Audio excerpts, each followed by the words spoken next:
Hey everyone, welcome back to A Degree from YouTube, and today I'll be showing you how I made this amazing steam room generator. All the parts come from either Amazon or Home Depot, so let's get straight into it.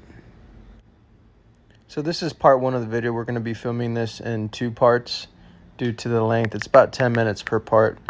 Alright, so let's go on to Amazon.com and show you exactly what I used if you don't know already. I got a lot of questions about what I used to power this machine, and I used a Fry Daddy. In fact, I didn't just use the Fry Daddy, I used the GranPappy. Link in description below. So this ordered here on Amazon is the GranPappy to the Fry Daddy. Holds 6 cups of water, or oil rather. So some of you may be wanting to know why I chose the GranPappy over the Fry Daddy, and really what it comes down to is capacity and wattage. All in all, the GranPappy holds more liquid than the Fry Daddy. The GranPappy is also more powerful, harnessing 1200 watts rather than 1000 like the Fry Daddy. By the way, the plug that powers this thing securely fits in with a magnet. Here I just wanted to see how long it would take to boil about 8 cups of cold tap water, and within about 10 minutes it was boiling pretty strong. And I've seen reviews where these have melted, but that's with oil, not water. Will this lid melt?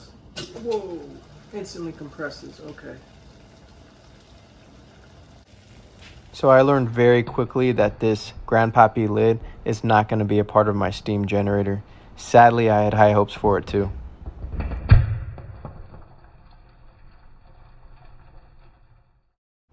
In this next test, I wanted to see how long it would take to completely boil off 8 cups of water. Now, it ended up taking about 57 minutes, which is just shy of my goal of 1 hour. So all you do is add in 10 cups instead of 8. 10 cups will last approximately an hour and 15 minutes, which is plenty of time for you to take a steam shower. Now, a quick caution to you, do not do what I did and completely boil out the water. It's not good for the fryer, as the element has nothing to burn off.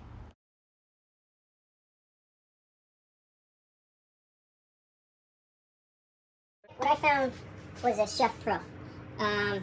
Doesn't even matter that's Chef Pro. You can use any pan. And I just got the, it's an 8-inch pan, and it works perfectly. I just brought the lid with me to the store. Able to get a pan that doesn't have any bolts right here. You want it to be completely solid. It'll seal it, and it's pretty heavy because you want there to be some is take off this handle, and we'll see what we're left.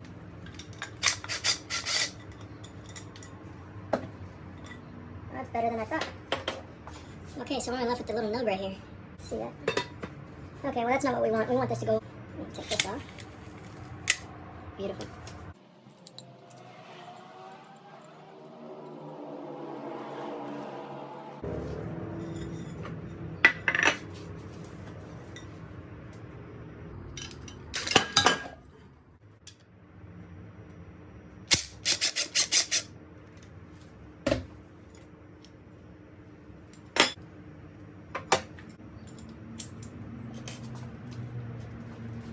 Okay, so we are left with 8-inch pans. And we need to get this knob off. I think we got one more sticker to take off right here. If you have not figured it out already, these 8-inch pans are going to be our replacement lids for our steam shower generator. Alright, so let's go ahead and figure out how we're going to do this. I think we're just going to take a grinding tool that looks like it's soldered or welded on there.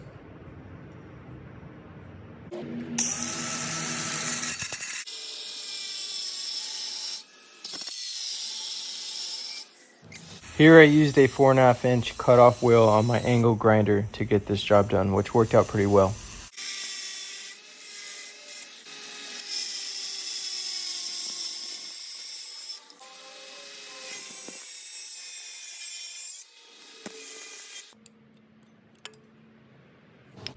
After cutting the metal pieces off the pans, it left a little bit of a rough surface. So I switched out on my angle grinder the cutoff wheel for the flap disc, which is basically a sanding disc. I used 80 grit, and it gave me a smooth enough surface here to where I was satisfied.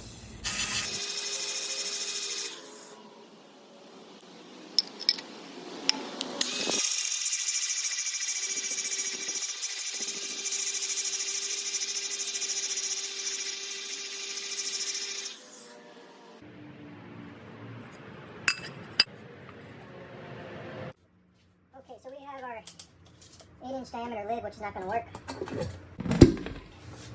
An 8-inch pan that's cohesive with the fried egg.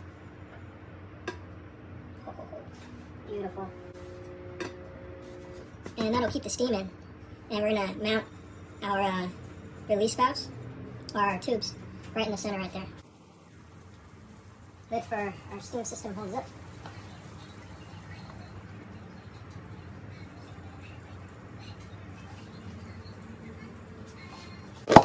What we're going to do is force that steam through a hole in the middle. Okay, let's see how this works out. It's a little test right here. So once again, I already put this part together. This is just a 1/2-inch coupling, and then we got an 1.5-inch nipple here. This is a nut, aluminum nut, 1/2-inch, and then we got a rubber washer here that came from a hot water line. So what we're going to do is place that right in here. And right now we're just doing a test. We're not going to seal this legitimately, but it's going to go something like that. Somewhere along the way, I lost the footage of how I drilled a hole in the center of this pan. Basically, all I did was take a 3/4-inch hole saw, which was the perfect size to support my 1/2-inch brass pieces. This is a 1/2-inch washer. Go right in here.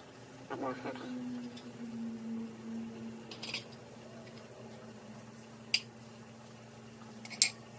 Something like that. There we go.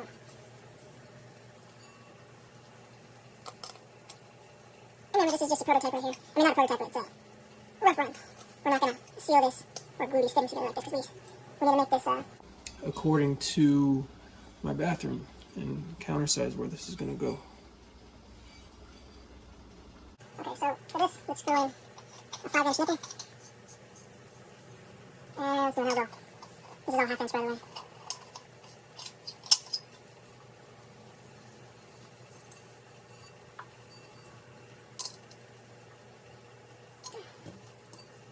Okay, and something for the steam to shoot out of. If this works, I think the weight of this will keep the steam from coming out the sides, and it'll force it and concentrate through this hole. That's the goal.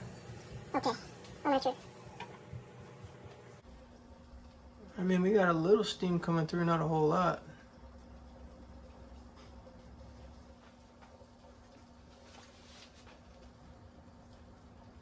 Oh, we're starting to get some pressure build up.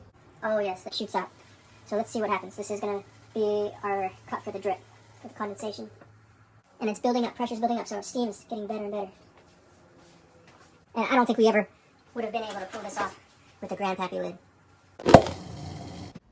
Now, once that beautiful steam hit the light is when I got really excited, and it boosted my confidence as far as how this project is going to go. Keep in mind that this is only 1/2 of the dual steam shower system I'm making, and this generator is not even done yet. It's going to have twice the power, and this is already working great. Some of you guys may want to know why I ended up using 1/2-inch brass piping. Why not 1/4 inch? Why not 3/4 inch? Why did I end up using brass and not plastic? For example, ABS or PVC, or even copper piping. The simple answer is I just looked up the specs online of these commercial steam generators. They use 1/2-inch brass lines. I figured this would be my best bet. Hey everybody, thank you very much for watching, and if you got this far, thank you very much. Please don't forget to like and subscribe. Like I said, I had to break this video into 2 different parts, part 1 and part 2. This is part 1, and part 2 should be somewhere around here on your screen. If it's not, I'll put a link in the description below. That's why you should also hit the bell notification so you get this kind of stuff. All right guys, see ya.